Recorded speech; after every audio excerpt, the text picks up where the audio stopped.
Good morning. Happy Easter.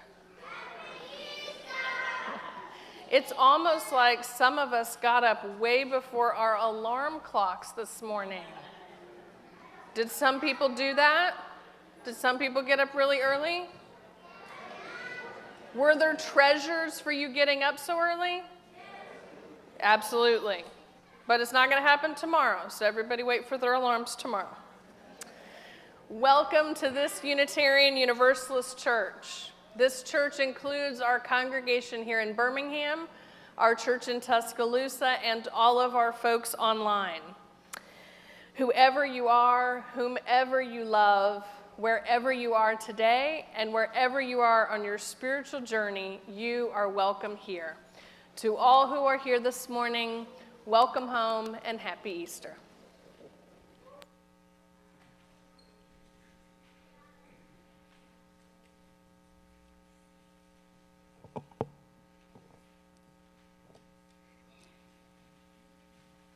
Please be sure to read the newsletter and e-blasts on Newsnet to stay informed of upcoming events.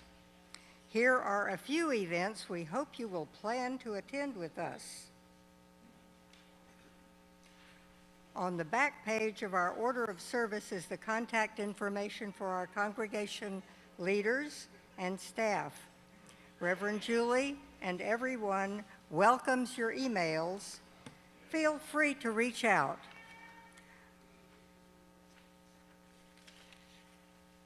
We have the following special announcements. Laura Baker has an announcement about the egg hunt.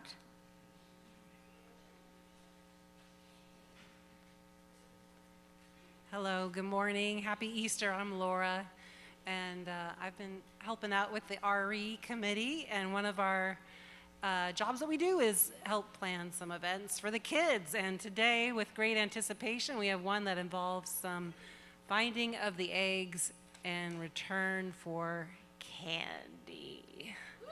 So I'm sure everybody's totally distracted and is not going to pay attention to anything else now that I've said that. But parents, just so you know, here's how the event will work. We're starting at 11:30. The eggs that are hidden are empty.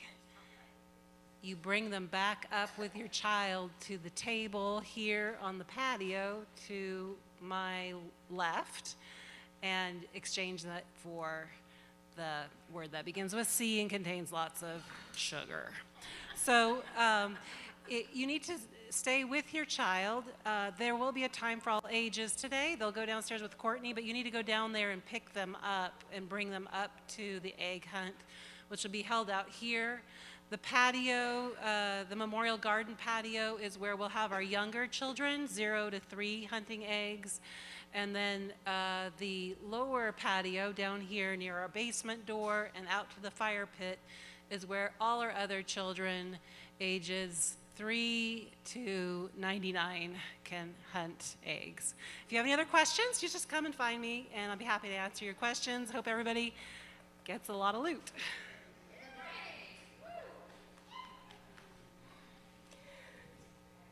Our April newsletter is available. Please take one home for reference to April's events. Please note that we will be breaking the fast with our Muslim friends this Friday, April 6th, and sign up is required as there are limited spots.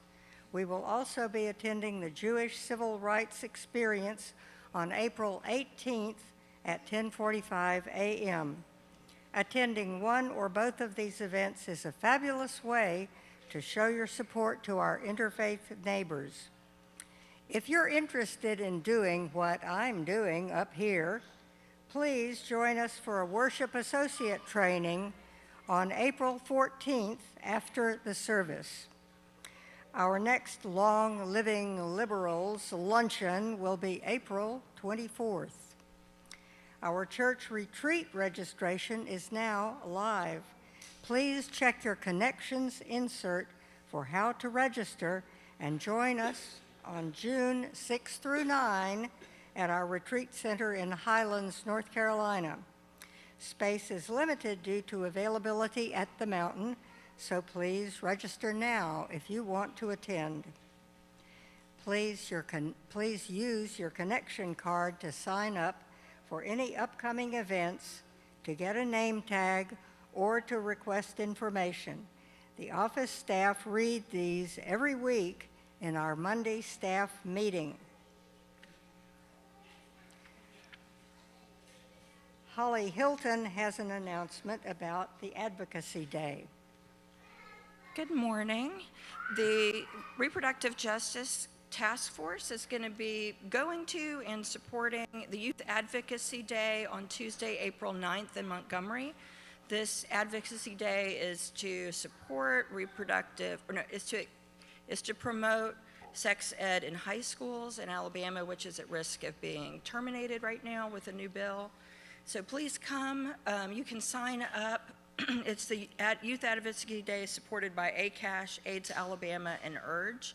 And they are offering free t-shirts and free lunch for anybody who signs up by April the 2nd. You go on our Facebook page or Instagram page to find the link for that. Hope to see many of you there. Thank you. There is an announcement from Read Freely, Alabama.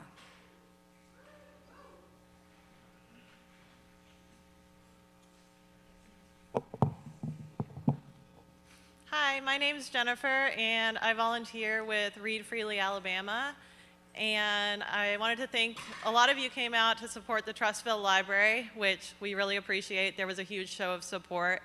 And we went to the city council meeting because we heard they also would be going there, and nobody who was supporting book bans showed up. So we came prepared to speak, and there was no one else there. So that was great news. But we do want to turn your attention to the letter writing campaign that's going on right now, because APLS, which is the Alabama Public Library Service, is accepting public comment in regards to policy changes that Governor Ivey has proposed. So we have a letter writing table set up if you would like to stop by. All you need to do is sign a letter, we'll send it in, we'll mail it, we'll stamp it for you. So if you haven't done that yet, please stop by and do so. And then we also have packets of 5 letters, and there's stamped, addressed envelopes in here.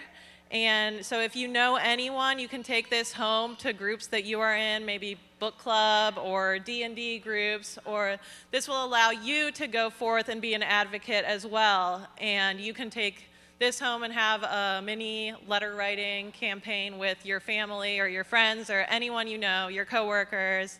So we have tons of these packets.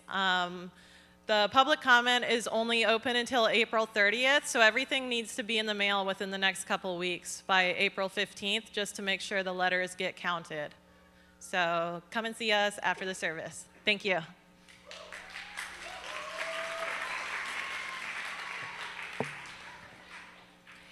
Helen Rivas has an announcement about the Legacy Dinner. Hi, good morning. The Living Legacy Tour, which is part of the UU College of Social Justice, comes to Birmingham a couple of times every year, visiting various civil rights spots. And they start off here in Birmingham this Tuesday, and we will be hosting them for dinner. And they will be hearing a bit about our church's participation with other organizations in the movement.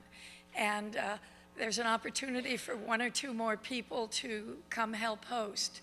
It involves getting here by around 5 o'clock, helping to set up, and then clean up afterwards. It's a very interesting tour. It's about 30, 35 people from various faith groups from all over the country. Just contact me.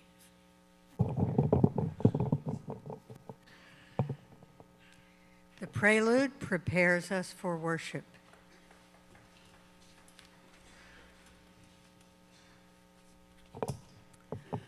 Before we begin our prelude, I just wanted to read this note from the composer. As I was selecting music for this Sunday, I realized that Easter and Trans Day of Visibility fell on the same day. And so my goal with this piece was to honor both of those things. When Chris Lamb commissioned me to write a piece in memory of her brother, she shared that her brother was part of and a supporter of the LGBTQ community and asked that the piece celebrate the values of respect and inclusion that her brother stood for. She hoped the music could be both accessible and inspirational. I began work on the composition in 2021, and the words, "I won't give up on you, don't give up on me," kept coming back to me. In the midst of the pandemic, I realized I was singing this song as much for me as writing it down for others. I needed to be reminded that we will make it through these recent painful and traumatic years. We will sing through the loss and overcome fear and hatred together, and that although it might seem vanquished for a time, love will rise again.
Please remain seated for the lighting of the chalice.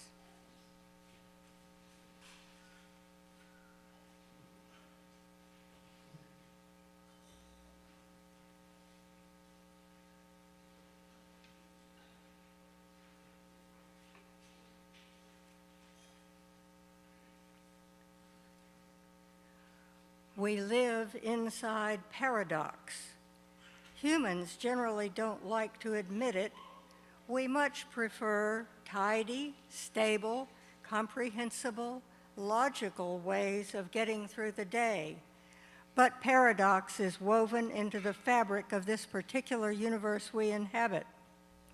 Light is both a particle and a wave. Imaginary numbers describe the math of physical phenomena. Love and grief are inextricably linked, as are rage and sorrow, suffering and compassion, life and death. Time itself is both linear and cyclical. Each person's life traces a single arc, yet patterns emerge and re-emerge. Fear always seems to return. Goodness knows terror finds its way back into the news. We always seem in need of help to roll back big stones that block our way. Yet we always and also come back to the Alleluia, even if its absence has gone on far longer than the 40 days of Lent. We raise each other's spirits when our sacred places seem empty. We anoint each other. We engage in a demanding faith that asks us to love the world into being today. We are joyful though we have considered all the facts. We practice resurrection. It is Easter again, my friends, and you are surrounded by a multitude who wish you well. In the spirit of inclusivity and welcome, please stand and greet those around you, especially those you may not recognize. Folks online, please greet each other in the chat.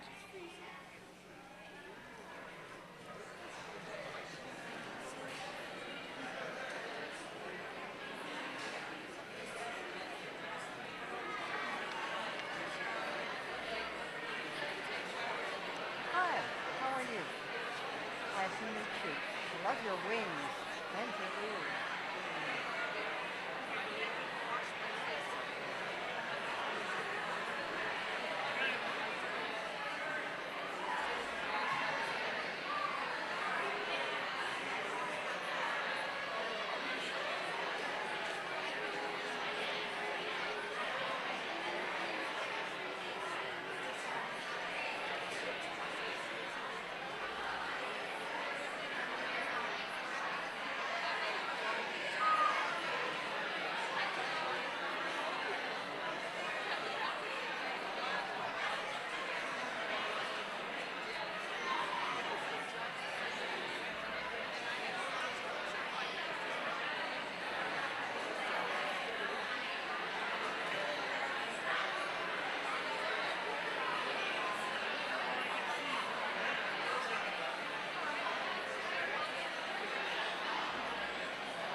Our opening hymn is number 61, Lo, the Earth Awakes Again.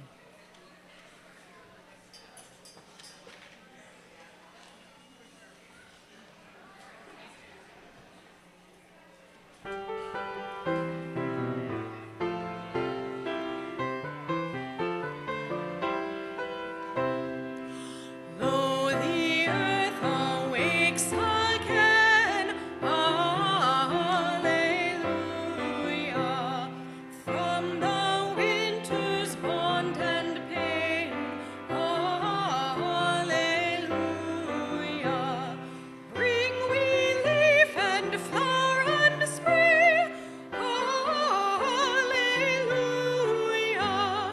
to adorn this happy day, alleluia. Once again the word comes true, alleluia.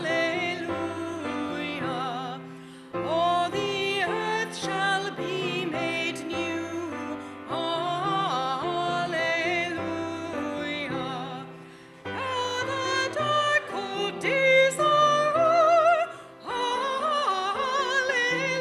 alleluia. Spring and gladness are before, alleluia. Change then mourning into praise, alleluia. And for dirges anthems raise, alleluia. How our spirits soar and sing, alleluia. How our hearts leap with the spring, alleluia.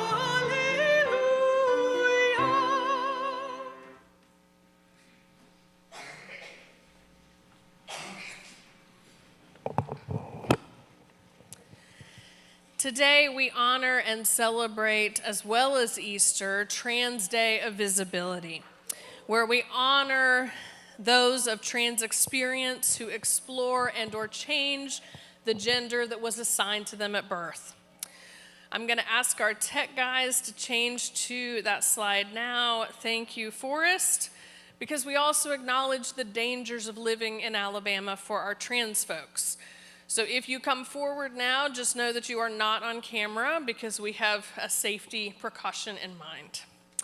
So I invite you forward, if you identify with the trans experience, to come forward for a blessing. For those of us who remain identifying with the gender assigned to us at birth, the trans experience may not be understood by us. But as a church community, it is not our job to understand. It is our job to love. And just as folks change names for many other life transitions, these folks change their names to honor this life transition that they have gone through. Allow me to channel the love of this congregation by offering you each a blessing this morning. Let me get my glitter out. Okay. Ah, yes. The glitter stick has returned, but if you leave it for a moment, it congeals. Yesterday was my 2-year anniversary for my name change. Oh, that's amazing, Xander. Did y'all hear that? You want to repeat it? Yesterday was my 2-year anniversary for my official name change.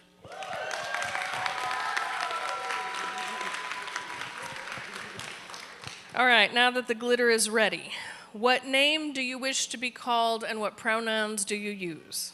Xander Phoenix Lee, he, him. I honor you, Xander, you who are star stuff and are blessing to us all.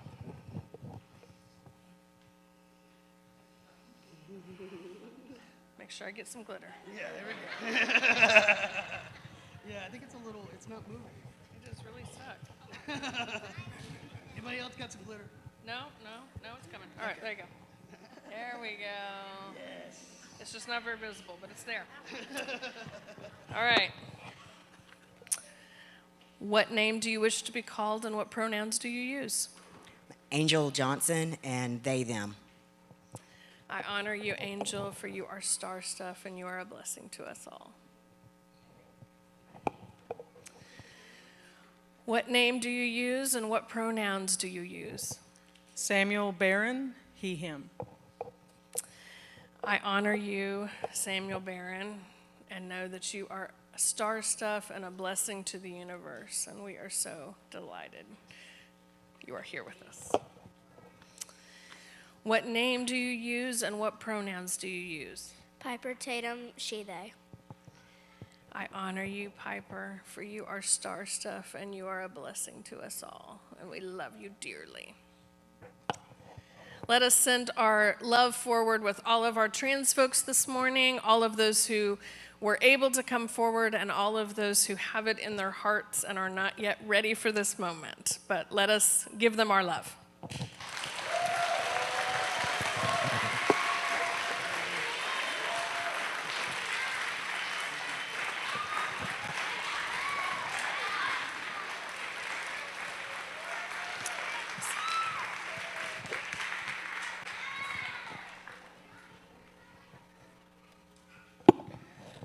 I know you all were a little surprised by the costumes. You'll figure that out later.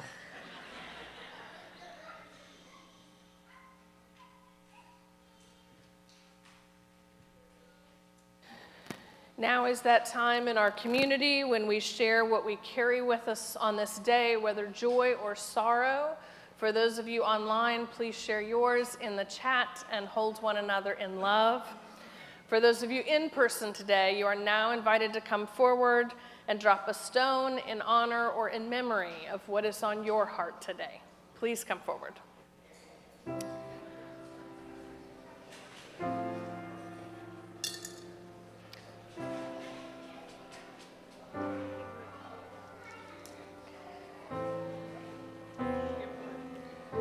Help me move toward you a little bit. Would you say? Come on.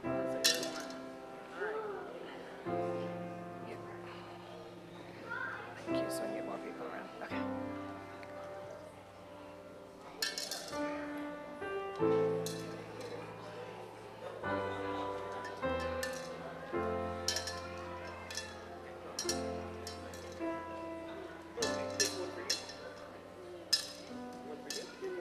The moon again, and they want for mommy.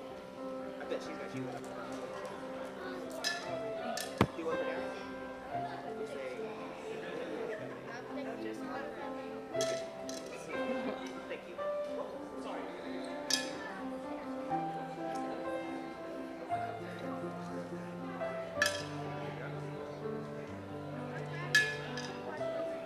Of course, sweetie.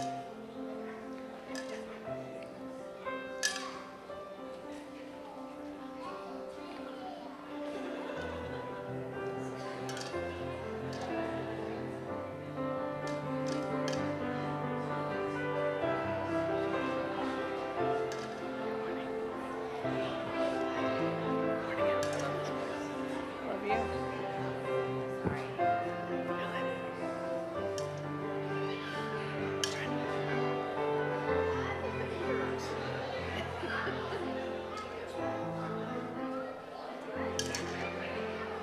Good morning.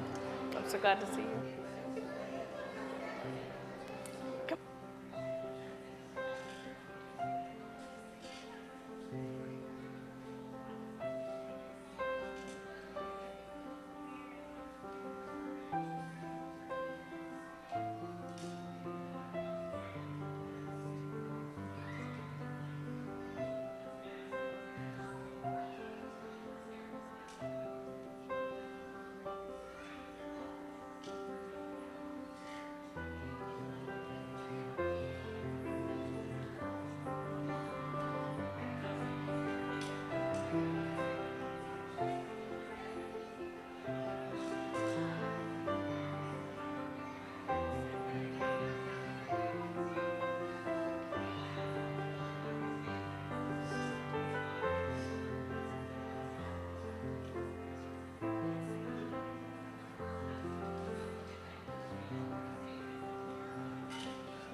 Thank you for dropping your stones this morning. Today we celebrate all of the trans folks in our congregation and in our wider community, and those who continue to provide medical and social services for our trans folks despite everything going on. And today we have several folks to lift up this morning.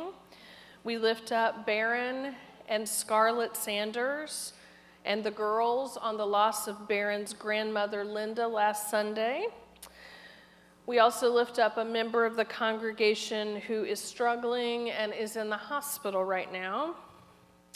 We continue to lift up Elizabeth Cuniff's grandmother and Jim Freeman, who are both on hospice. And we lift up our dear Charlie Cleveland, who is nearing the end of his life.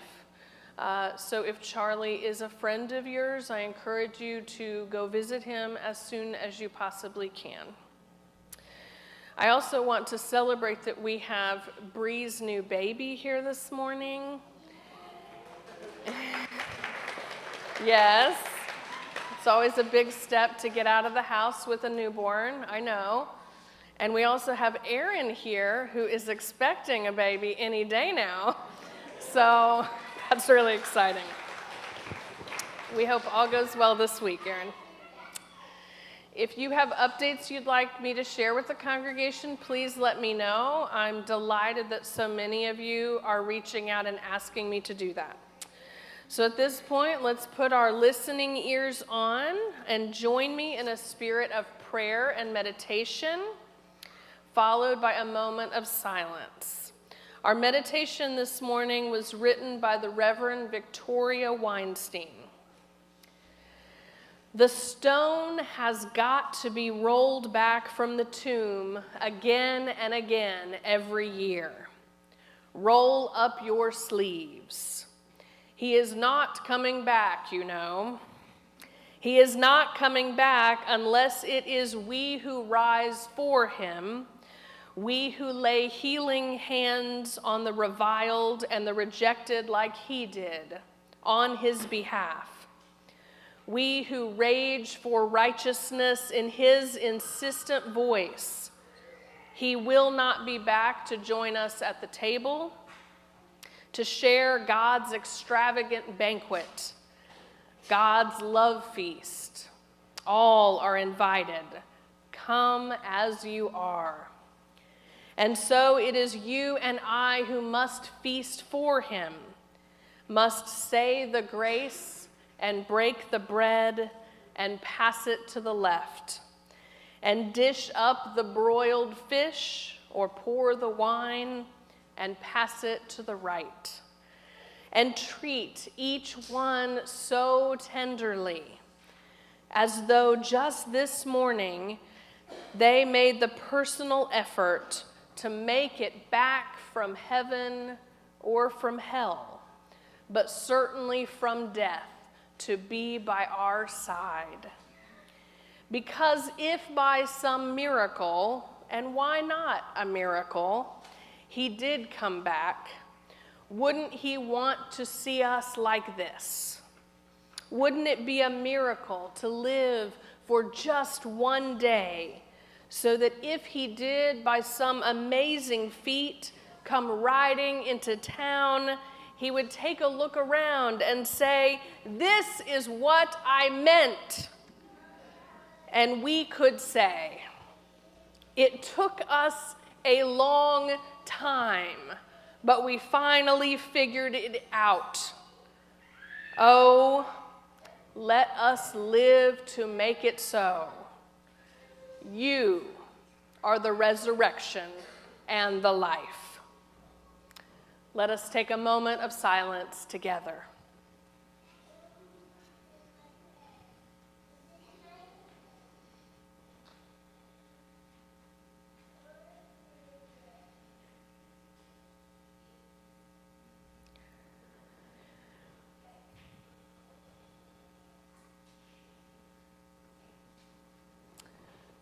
Amen, and blessed be.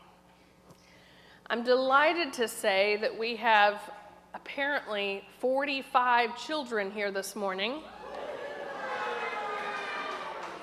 And we have a very special time for all ages that we have prepared for you, but we do not have enough room for 45 people up front.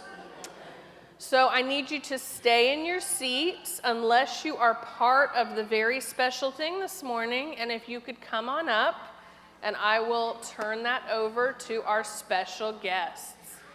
Does everyone have your listening ears on? Children? Okay, here we go.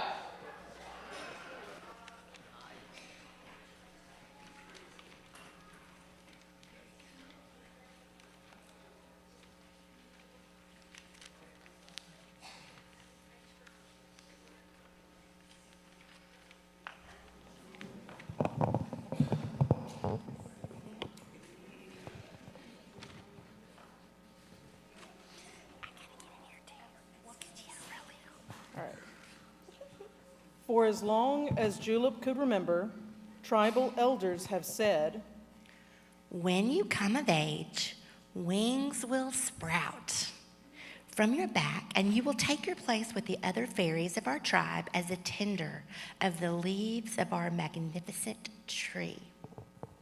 Now, Julep tried to smile, but didn't like the thought of growing up to be a fairy.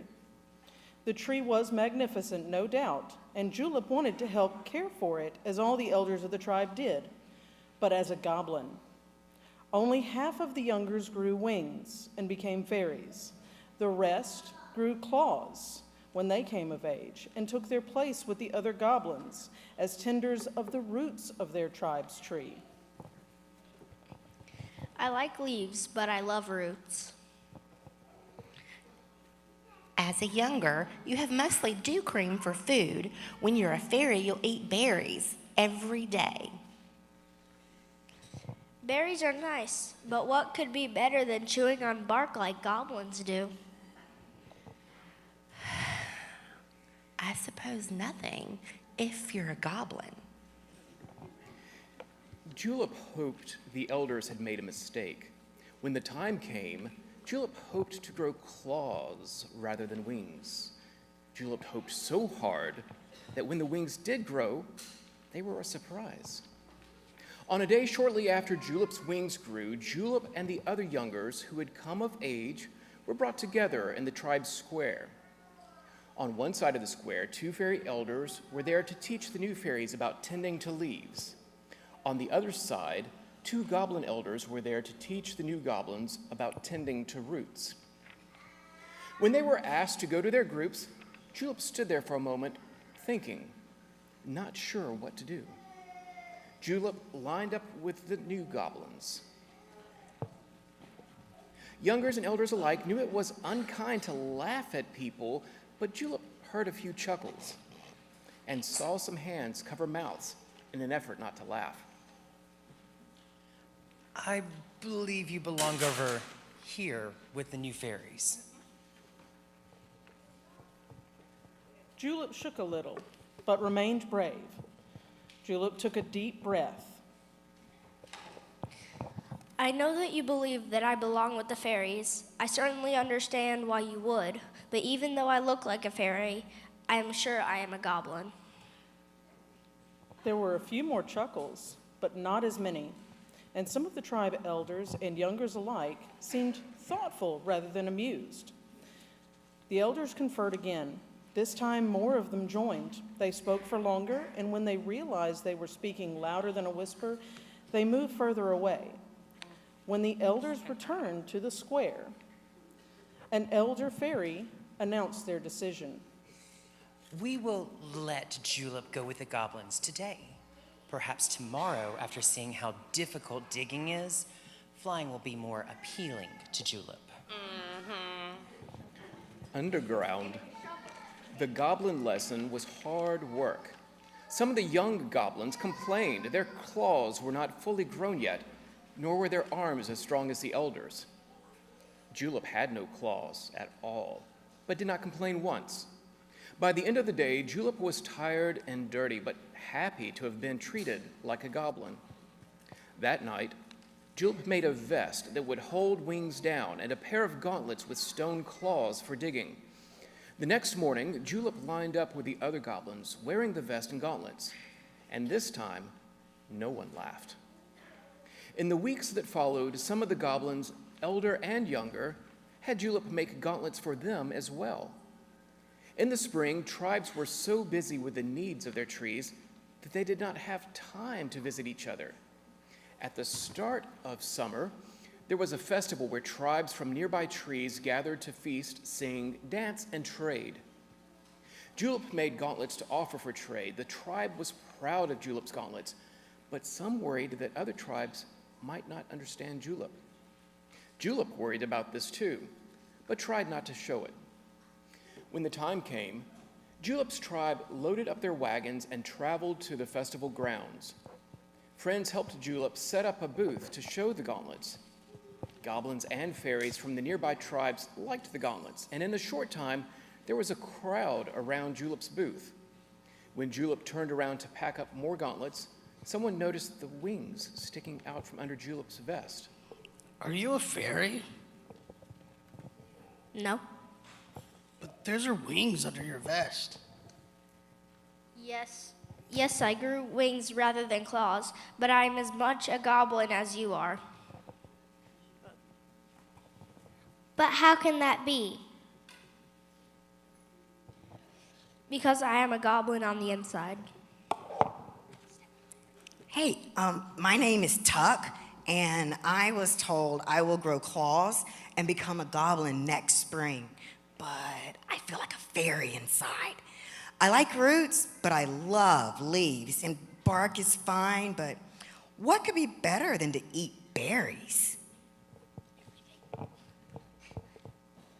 I hope your tribe will be as understanding of you as my tribe has been of me. Some of the elders from Tuck's tribe gathered to one side to talk in whispers. After a moment, they returned and told Julep and Tuck. It isn't going to be easy, but we think we have an idea about how to make Tuck some wings.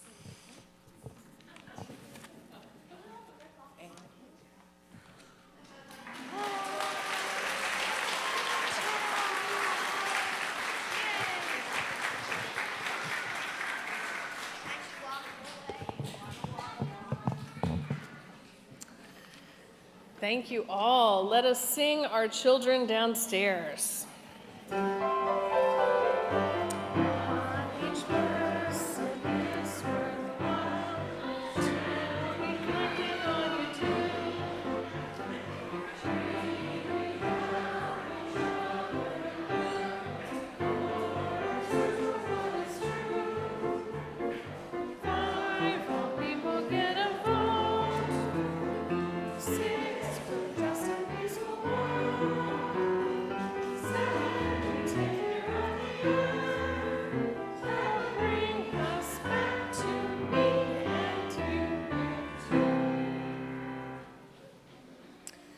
Please send all of your best UU blessings to Courtney and her staff for 45 children that have had lots of candy before coming to church.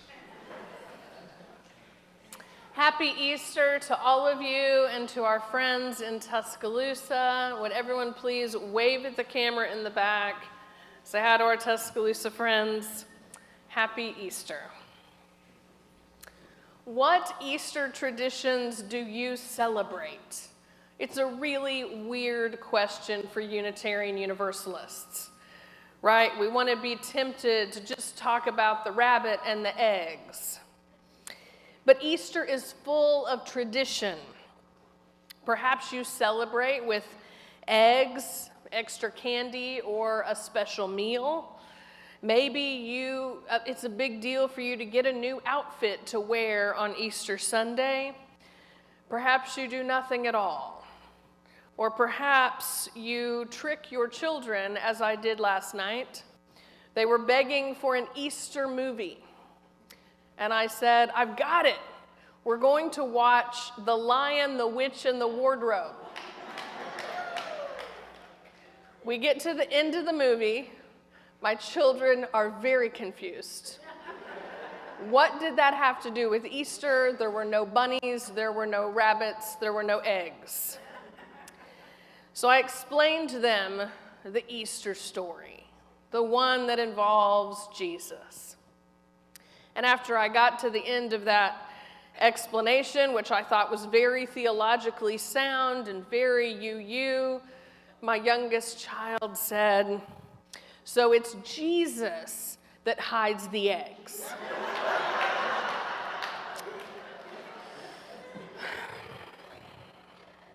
Here at the UU Church, we enjoy the wisdom of many different religious traditions that are held by our members. Last week, our Jewish folks finished celebrating Purim, and we talked about that. This Friday, we're going to gather together at a local mosque to help them break the fast for Ramadan, and I hope you'll join me with that. This Saturday, our pagans are celebrating Oshun with local folks who celebrate African tribal religion. It's a big deal. We hope you'll come out for it. And next week, we're going to hear about Vesak, a Buddhist holiday by one of our Buddhist community members. But today, my friends, today is all about Easter. Recently, last week, we explored one of our UU spiritual practices. We have those, did you know? And last week we did a guided meditation together. And many of you told me what an impact that made after service, that we had done a guided meditation together. Our Tuscaloosa congregation has an active meditation group that meets on Zoom. And there are murmurings, although I'm not exerting any pressure right now, that our Birmingham congregation will have one soon. And if you want to be a part of that, be watching or, raise your hand to help. We are still rebuilding post-pandemic, and there is a place for each of you in this space and for each of your traditions here. Later, in celebration of Easter, I want to introduce you to another spiritual practice that is practiced in UU congregations that many in our Unitarian Universalist world find meaningful to deepening that part of us which makes us unique. We all have a different term for what that is, and I'll leave it there. And I know we're UUs, and it's tempting, but try not to read ahead until we reach that part of the sermon. Can we try? I know. We're tempted. The Easter story blooms for each of us in different ways. For some, the story of how loved ones grieved and honored their beloved teacher resonates with our own grief, with the devastation of death and the hope of connection beyond death. For others, the story of the activist who stood up for those with less privilege, who was martyred for his teachings, is motivation to live as he lived. As Kathy Taylor is always known to say, Unitarians live as Jesus taught, to love our neighbor as ourselves. And for many, the Easter story is central to their faith, a faith that does not need to be understood to be powerful. For me, the Easter story found in the texts passed down to us are incredibly fascinating and meaningful.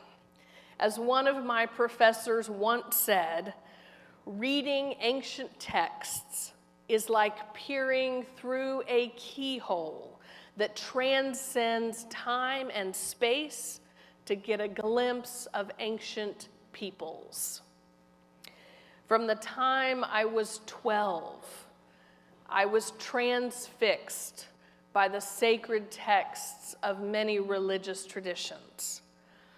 While I was United Methodist at the time, I focused my studies on sacred texts contained within the Bible at a certain point because I was taught that the Bible was complete. But it's not quite that simple. After Jesus' death, his close followers created house churches where they taught Jesus' teachings and life as they remembered them by word of mouth. Decades after his death, his followers decided, we need to write this down.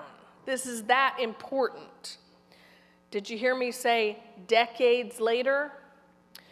Don't ask me to write down something that happened decades ago.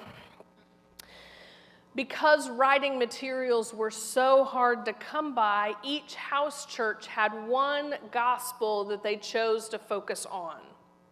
These gospels were named for the early disciple or apostle who had started that house church: Mark, Matthew, Peter, Mary. I know some of you are like, wait a second. Those are not the gospel names. Just hold on. Early on, some people were so bothered by having so many different interpretations of Jesus out there that they began to hold these meetings called councils to decide what was officially Christian and what wasn't. Centuries ago, in the year 367, on an Easter Sunday like today, a man named Athanasius wrote a letter to his congregation listing the 27 canonical books of the Christian scriptures based on his opinion. He said that many of the other books did not reflect the theology of Jesus as determined by the Council of Nicaea and were therefore heretical. Later councils would solidify his opinion over and over again. Athanasius, because I said his name wrong the first time, while not officially banning these other books, he put them on such a lower status that they would not be published and reproduced at the same rate as the ones that he determined were sacred and theologically sound. In modern terms, while he didn't set the books on fire, he ensured they were available only in the adult section of the library. Naturally, the moment I found out about these books, they're all I wanted to read. And since reading them wasn't enough, you all know I'm a little bit extra sometimes, I devoted my entire master's thesis to these non-canonical early Christian writings. My thesis advisor, Professor Francois Bouvon, may he rest in peace, told me that my master's thesis was heretical. He told me I would be forced out of the Methodist Church. I told him, I have to write it. It's in me. It's on fire. It has to come out. And he was right. I was dubbed a heretic and kicked out of the Methodist Church. But that's a story for another day.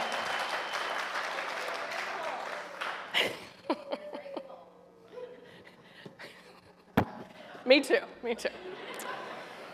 So today I want to share one of those passages from my master's thesis from the Gospel of Peter. Yes, it actually exists. Yes, it's actually a very valid thing to read. We can talk more about that later. But it tells a very similar and yet different story of Easter Sunday. And for your viewing pleasure, you have an insert that starts with the Gospel of Peter at the top. If you're looking at by the Reverend Luke, you're on the wrong side. So, the Gospel of Peter. Now, on the night when the Lord's day was drawing on, As the soldiers kept guard 2 by 2 in a watch, there was a great voice in heaven, and they saw the heavens opened, and 2 men descend from there with much light, and come close unto the tomb. And the stone that had been cast at the door rolled away of itself, and made way in part, and the tomb was opened, and both the young men entered in. The soldiers, therefore, when they saw it, awakened the centurion and the elders, for they were there also keeping watch.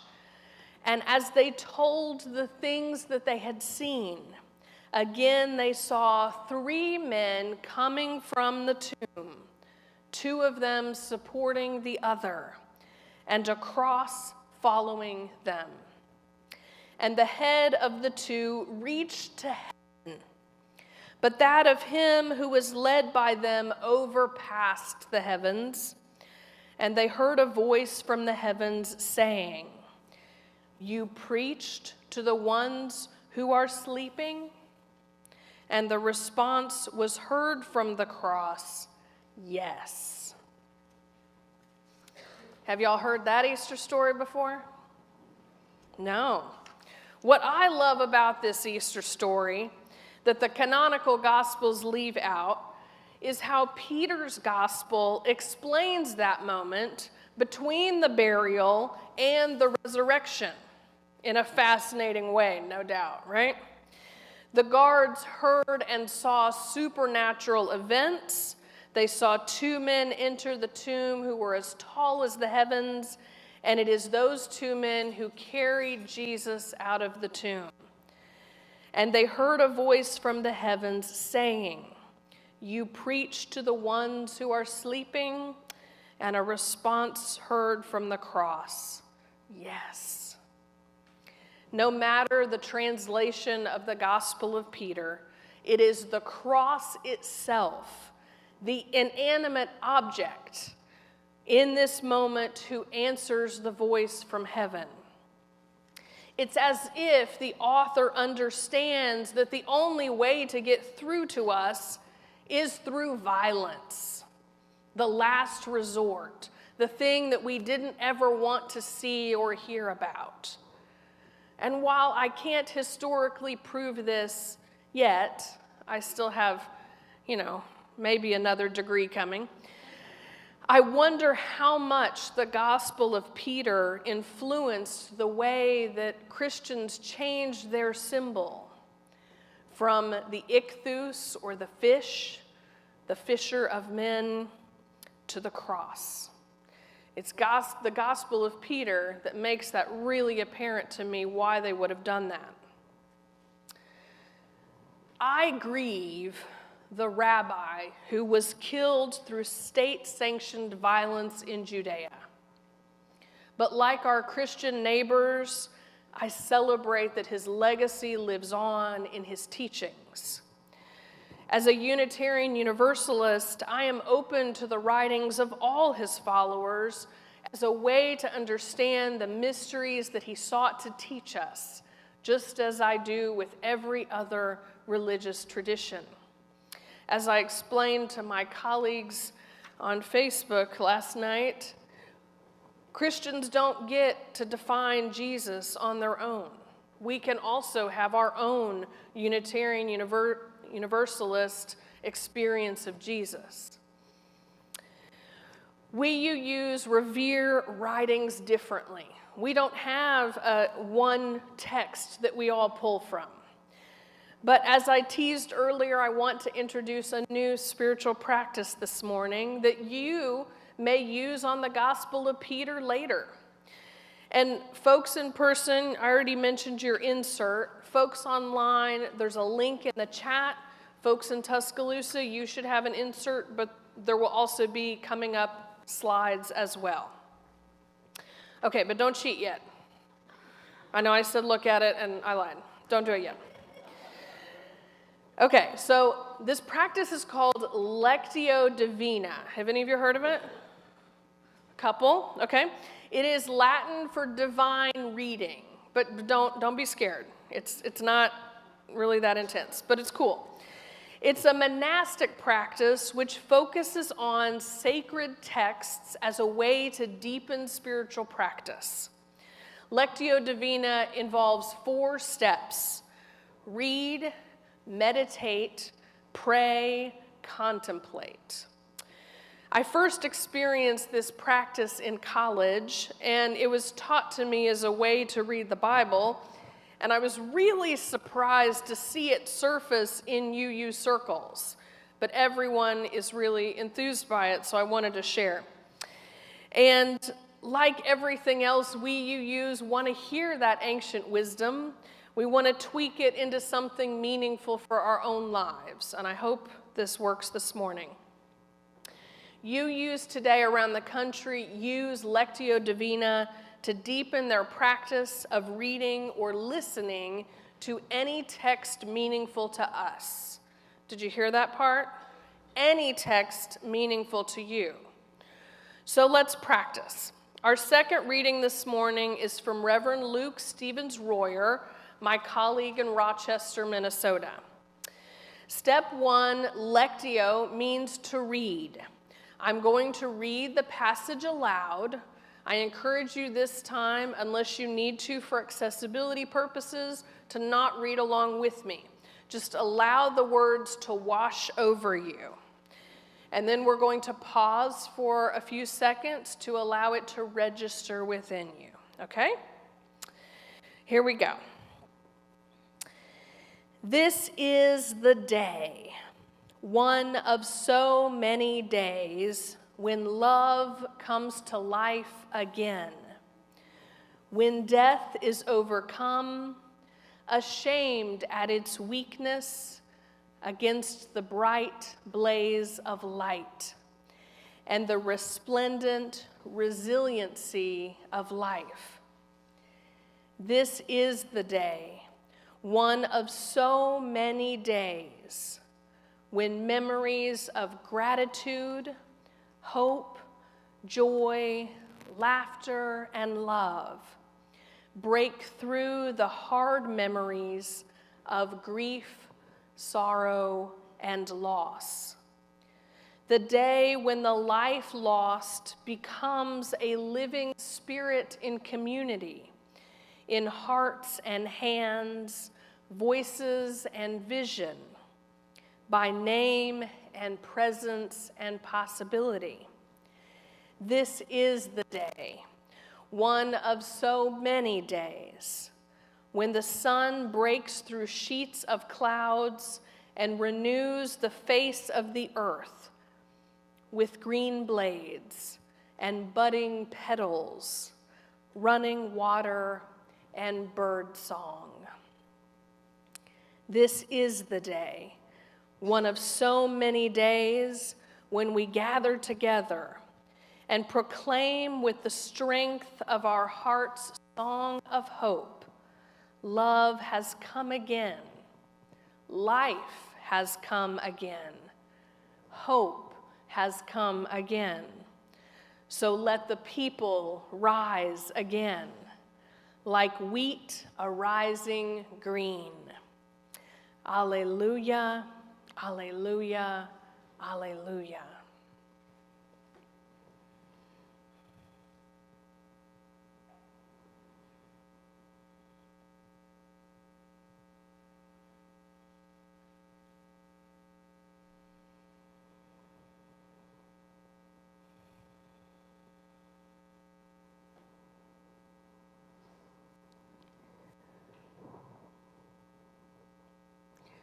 Step 2 is meditatio, or reflect.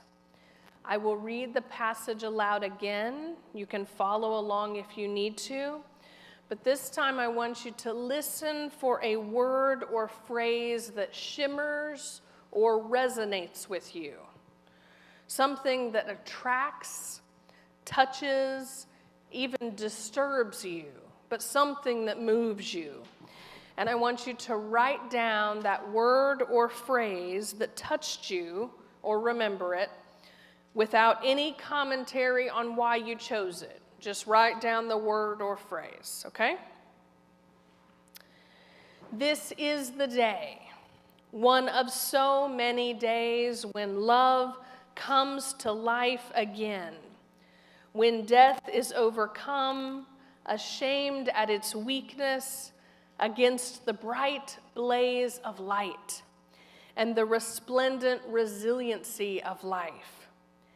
This is the day, one of so many days, when memories of gratitude, hope, joy, laughter, and love break through the hard memories of grief, sorrow, and loss. The day when the life lost becomes a living spirit in community, in hearts and hands, voices and vision, by name and presence and possibility. This is the day, one of so many days, when the sun breaks through the sheets of clouds and renews the face of the earth with green blades and budding petals, running water, and bird song. This is the day, one of so many days when we gather together and proclaim with the strength of our heart's song of hope, love has come again, life has come again, hope has come again. So let the people rise again, like the wheat arising green. Alleluia, alleluia, alleluia.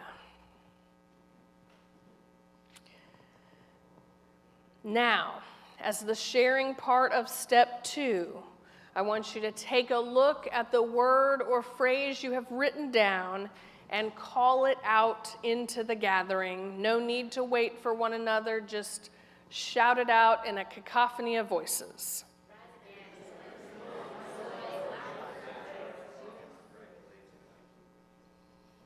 Love it. Fabulous work. Step 3, called Oratio, is the response section.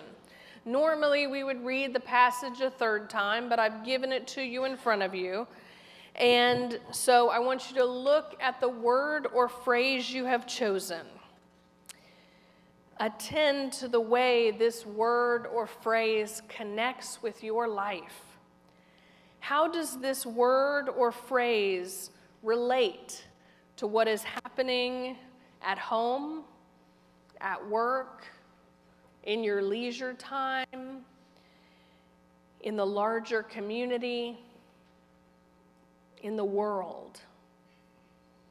How does your word or phrase relate?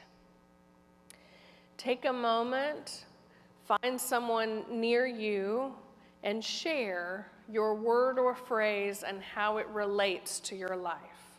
Take a moment and talk amongst yourselves.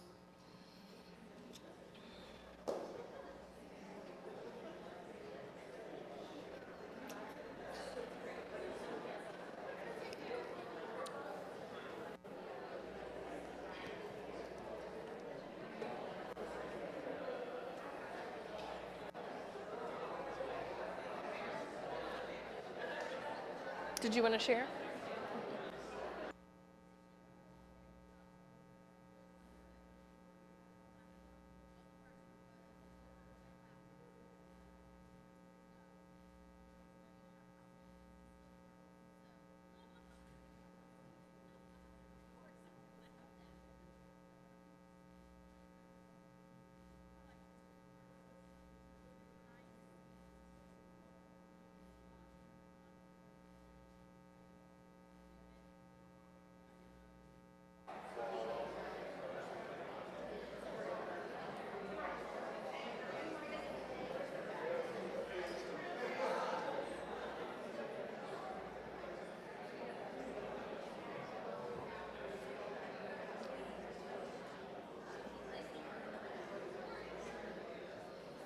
Thank you.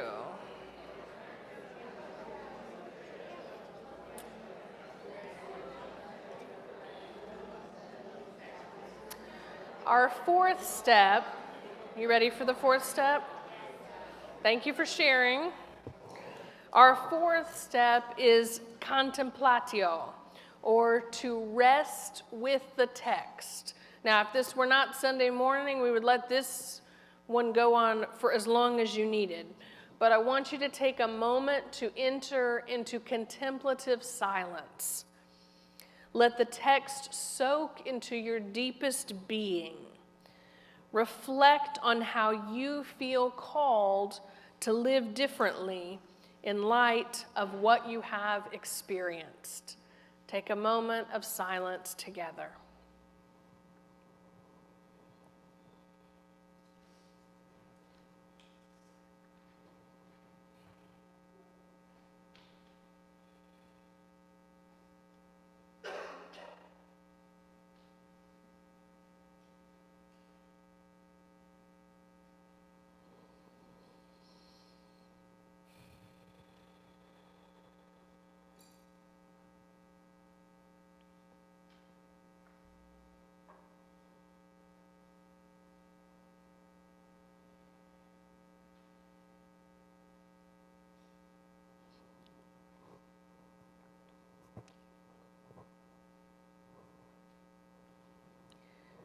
Bring your awareness back into the space.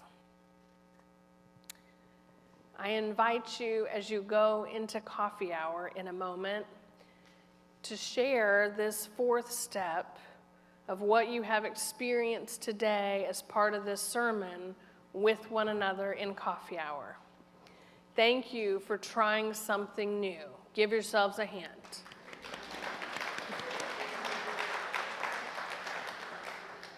Some of you may find that a spiritual practice that you really loved and appreciated and can use in your daily life.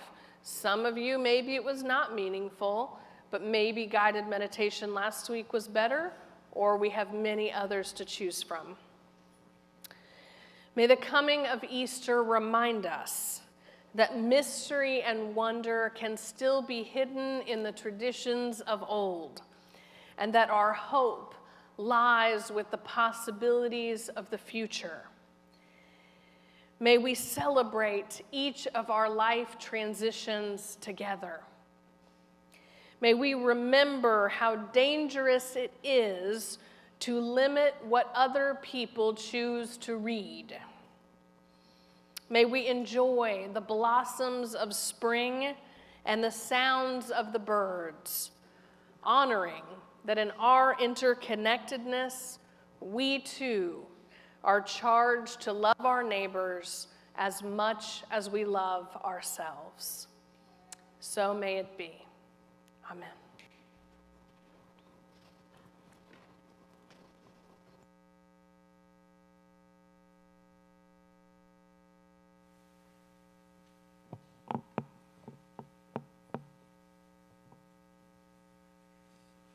A joyous Easter to you.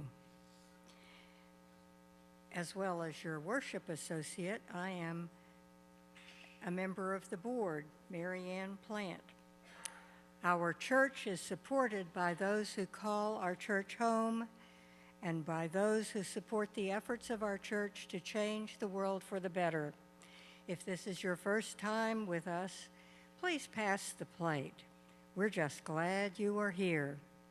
We share our cash plate every Sunday with organizations whose work reflects UU values to care for the marginalized persons, advocate for real and systemic change, defend our environment, and promote justice and equity for all.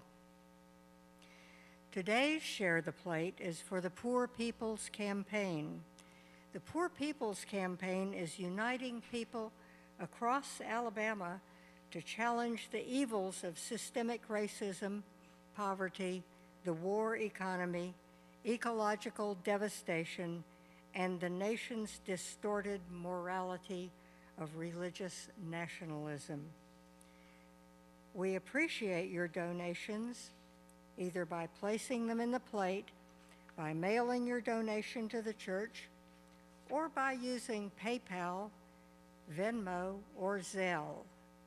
More information about these is found in the order of service in the lower right-hand corner. Thank you for your generous support of our church and our Share the Plate recipient. May we give in love and in hope.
Please rise in body or in spirit for our closing hymn, and then be seated for our extinguishing of the chalice through the postlude.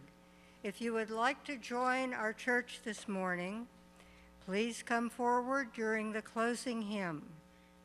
Our closing hymn is number 203 in the hardcover hymnal, All Creatures of the Earth and Sky. Alleluia.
be seated.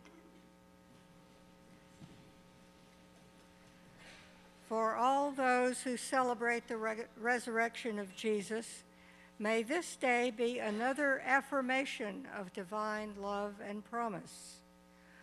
For all those who see the eternal story of new spring and life beginning anew, may you breathe deeply of a season of promise and hope.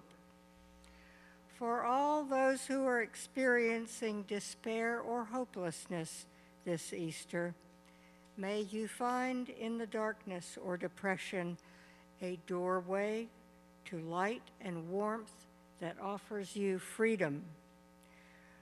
For all of us, together, we can do what no one isolated person can do. Rolling the heavy stone aside reminds us we are far more powerful together than we could ever be on our own. Our offering of strong hands to help, our prayers made real. Let us begin again to love.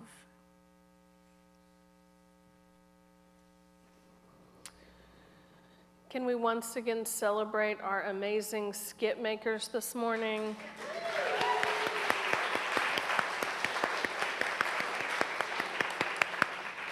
Thank you all so much for throwing that together and for doing an amazing, amazing job. This Easter, I invite you, however you celebrate, to remember that you can be transformed by Easter today and always. Amen and blessed be. Go in peace.